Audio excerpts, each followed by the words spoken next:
Well, let me say right off the bat, even though I alluded to the fact that I was growing wary of how Usopp's introductory arc was overstaying its welcome, I absolutely love the conclusion of the arc, and honestly, will say that Kuro is the most compelling villain we've met so far in the series. But enough with me spoiling the topics for the video today. Make sure to like, comment, and subscribe to the channel, and join the Discord down below to take part in fun community events such as One Piece Friday.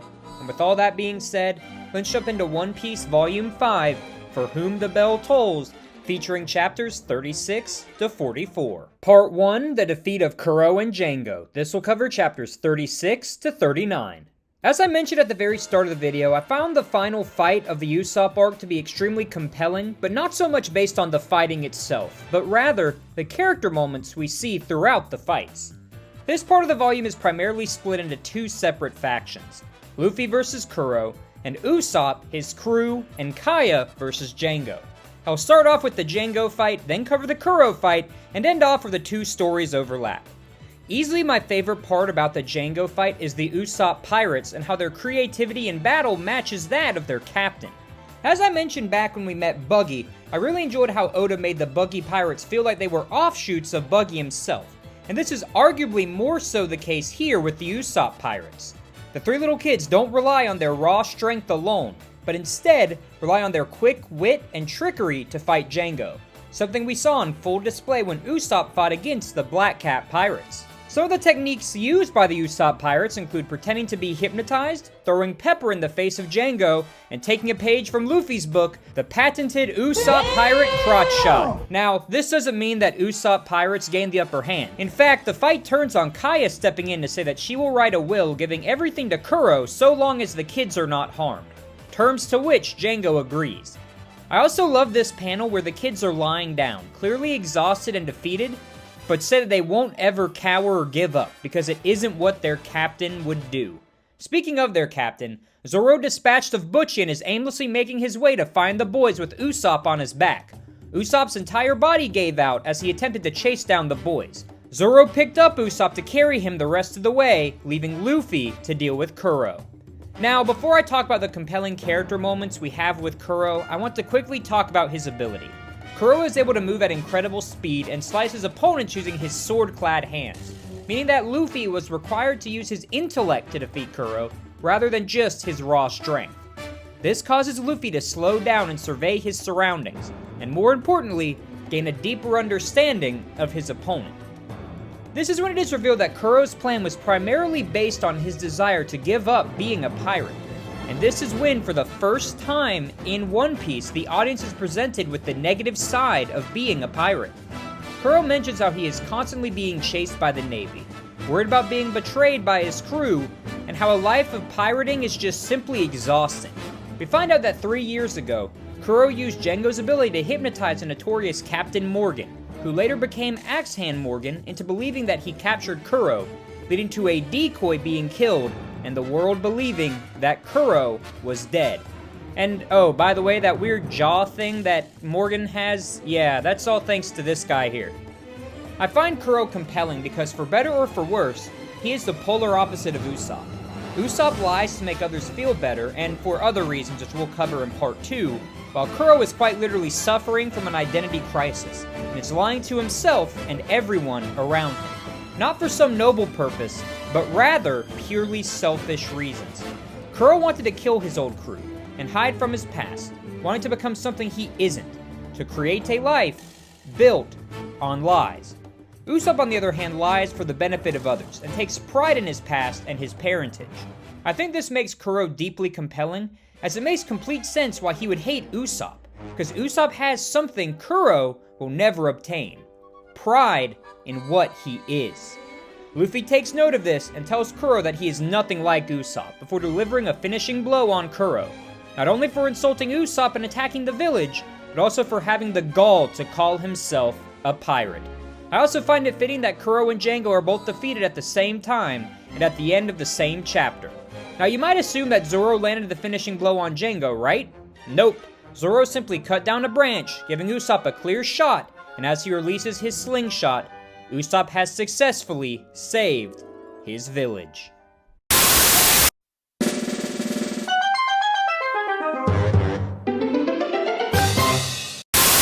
Part 2, Usopp joins the crew. This will cover chapters 40 to 42.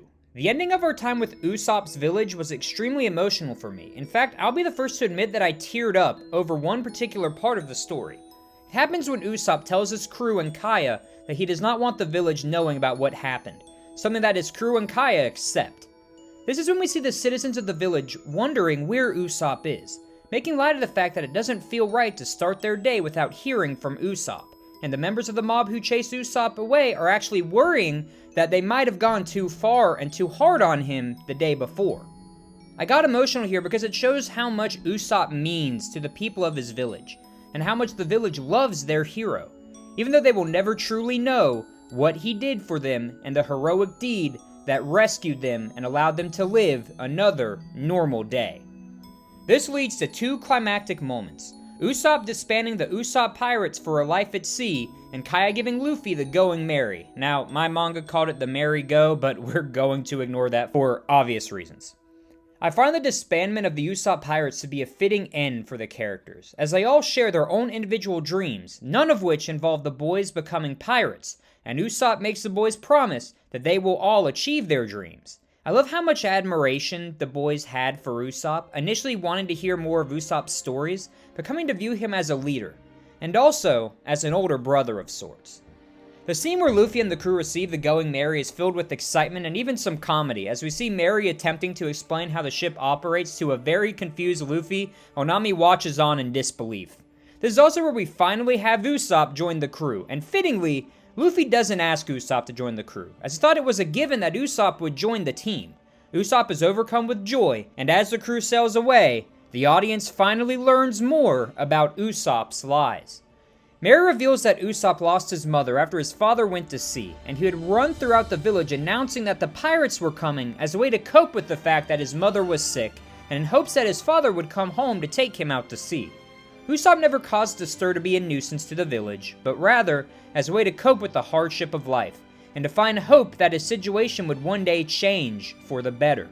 It also explains why Usopp showed so much compassion for Kaya, as Kaya and Usopp are one and the same, both losing their parents, and attempting to hold on to some semblance of hope for their future. Kaya's hope was Usopp, and her cure was the defeat of Kuro, inspiring her to become a doctor. Usopp's hope was warning of the pirates coming, and his cure was Luffy. And I find it fitting that the now disbanded Usopp Pirates honor their captain by continuing the tradition, running throughout the village to declare that the pirates are coming. Now, there are a lot of other things that occur in these chapters, such as Luffy and Usopp painting their respective Jolly Rogers and the introductions of Yosaku and Johnny, but I wanted to talk about my thoughts on this arc as a whole. As I mentioned previously, I was not a huge fan of how the arc dragged in places, but I want to be clear that I didn't think it was a bad arc. I think my biggest gripes with the arc were some of the pacing issues, Zoro feeling out of character with some of his comments here and there, like him cracking jokes in the middle of a fight, and also some of the plot conveniences I felt like Oda took, such as Kaya feeling better after Kuro was defeated, revealing that she was ill solely based on the grief of losing her parents. Again, it wasn't a bad arc by any means, but I think it has been my least favorite of the two arcs we've dealt with so far. And I think that once I'm done with all of Box Set 1, I'm gonna rank the arcs, and then do an overall ranking when I'm done with the series, but that's neither here nor there, as the end of the volume sets up the next arc of our story, so let's get into that.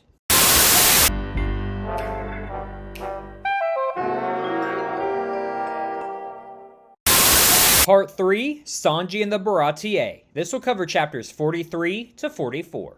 I know that I gush about Oda a ton in these videos, but it's not without cause, as the introduction of Sanji and the floating restaurant Baratie are not random inclusions that are thrown in for the sake of giving our protagonist something new to do, but rather are included based on a need for the pirate crew. At the end of chapter 42, it is revealed that Yosaku is dying, but this impediment is quickly healed by Nami, who heals Yosaku by simply telling him to drink lime juice. This causes Nami to mention that Luffy is in desperate need of vital positions on his crew, namely a cook and a doctor. Luffy, as you might imagine, also lists a musician as a position of vital importance for his crew, but this is besides the point. This is when Johnny mentions that the Baratie is nearby and says that Luffy might be able to find a cook there. He also mentions something to Zoro regarding a man named Hawkeye, but that's an issue for the next episode. Arriving at Baratie is when we are introduced to 4 new characters: Lieutenant Iron Fist Fullbody, Chef Zeph, Cook Patty, and Assistant Chef Sanji. Full Body is another member of the Navy, and just like Axe-Hand Morgan, is not painted in a favorable light, as he is portrayed as an egotistical, pompous know-it-all who decides to sink the Going Merry. This leads to Luffy using the Gum Gum balloon to deflect the cannon fire, but unfortunately, it hits the Baratie restaurant. This is when we are introduced to Zeph, who not only has a powerful kick, but is also going to force Luffy to remain at the Baratie as a chore boy for over a year, in order to pay off the debt he owes Zeph for the damage caused to the restaurant. Before we get to discussing Sanji, I had to bring up the fact that Patty is by far the funniest introduction we get out of the four, as he is pumping himself up in an attempt to avoid behaving badly towards the customers, but this quickly changes when he sees Sanji holding the battered husk of Full Body. We learn a few things about Sanji in this instant. First, he will be more than happy to put people in their place, as he embarrasses Full Body in front of the Baratie patrons for his lack of knowledge about wine. Second, he has great respect for food, taking personal offense when Full Body throws his soup on the ground after planting a bug in his meal. And lastly, Sanji is incredibly powerful, being able to defeat a Navy lieutenant with ease. But the last quality of Sanji is one we learn at the end of the volume. After Patty beats up an escaped member of the Krieg pirates and throws him out, despite this man being feared by the patrons, Sanji makes this man a bowl of food, simply because he's hungry, not seeing the man as anything more than another human being starving for something to eat. This is something that Luffy takes note of and ends the volume off by saying that Sanji will be the cook on his crew. That does it for this episode. These episodes will release every Wednesday and Friday moving forward, so look for the next episode on Friday. Anyway, make sure to like, comment, subscribe, and share. Join the Discord below for fun community events, and most importantly, have a fantastic week, and I'll see you all again on Friday.